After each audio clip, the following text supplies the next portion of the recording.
ഉണ്ടായി. അതായത് ഈ കുട്ടി നമ്മുടെ ഷാജഹാനിക്ക് അവിടെ പറഞ്ഞതുപോലെ അധ്യാപകർക്ക് വിദ്യാർത്ഥിയുടെ മുഖം നോക്കുമ്പോൾ വീട്ടിൽ എന്താ നടക്കുന്നതെന്ന് മനസ്സിലാവും, തീർച്ചയായിട്ടും മനസ്സിലാവും.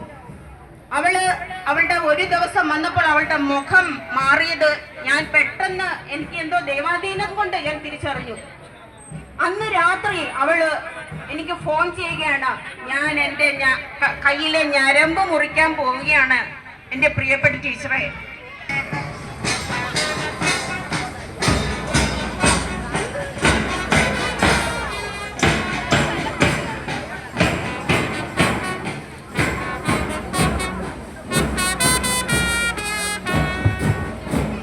നമ്മുടെ പ്രിയങ്കരനായ നാട്ടുകാരൻ ലഹരി വിരുദ്ധ സന്ദേശം നയിക്കുന്ന, ഈ കേരളത്തിൽ നയിക്കുന്ന, നയിച്ച് ഇവിടെ എത്തിച്ചേർന്നിരിക്കുന്ന ശ്രീകണ്ഠൻ നായരെ എല്ലാവർക്കും വേണ്ടി, ഈ നാടിനു വേണ്ടി, ഈ കുന്നിക്കോടിനു വേണ്ടി ഹാർദമായി സ്വാഗതം ആശംസിക്കുകയാണ്.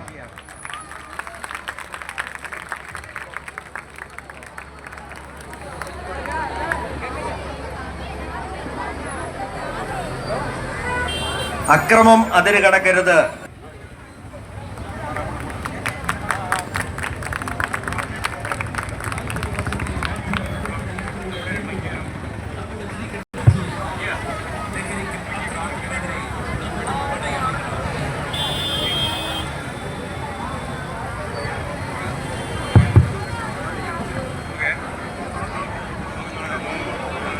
SKN ബഹുമാന്യനായ ശ്രീകണ്ഠൻ ചേട്ടൻ കുന്നിക്കോട് എത്തിച്ചേർന്നിരിക്കുകയാണ്.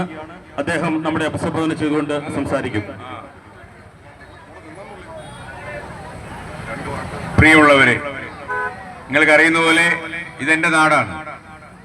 അപ്പം നമ്മളെല്ലാം വളരെ പരിചയമുള്ളവരും, ഈ പുതിയ കുട്ടികളെയൊക്കെ എനിക്ക് അറിയില്ലെങ്കിൽ ഇവരുടെയൊക്കെ രക്ഷകർത്താക്കളെയോ അച്ഛനും അമ്മയൊക്കെ എനിക്ക് അറിയുമായിരിക്കും.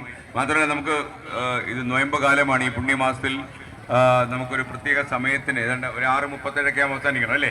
ഇത്രയും വലിയൊരു സംഭവമൊക്കെ സംഘടിപ്പിച്ച് നമ്മുടെ കണ്ണനാണെന്ന് എനിക്കറിയാം. ഒരുപാട് ആൾക്കാർ കണ്ണൻ്റെ പിന്നിലുണ്ട്. നമ്മൾ ഇറങ്ങിത്തിരിച്ചിരിക്കുന്ന ഒരു യത്നം. എനിക്കൊപ്പം ആഷ്മിയുണ്ട്, അതുപോലെ ചാനലിലെ 24 ഫ്ലവേഴ്സിൻ്റെ ഒരു 75 അംഗ ടീം, ഒരു വലിയൊരു സംഘം നമുക്കൊപ്പം തിരുവനന്തപുരത്ത് നിന്ന് കാസർഗോഡ് വരെ യാത്ര ചെയ്യുകയാണ്.